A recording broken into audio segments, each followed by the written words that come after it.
Good evening, friends. Now I welcome you to another part on the part from the playlist of the Python. And here we would see and understand what data structures are.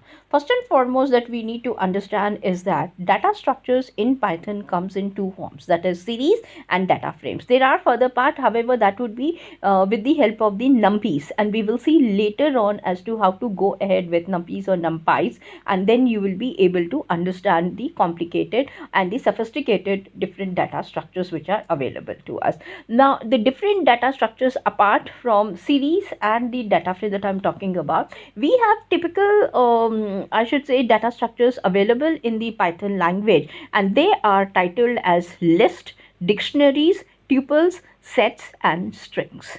So these are certain things that you need to understand and find out immediately. So somebody, if tomorrow questions us as to what are the different data structures available to us in Python, we should tell them that yes, first and foremost, the entire data set has been divided into two varieties, that is series and the data frame. Now, apart from that, within these two, we will see later on how the classification goes. These are the different data structures. What are they?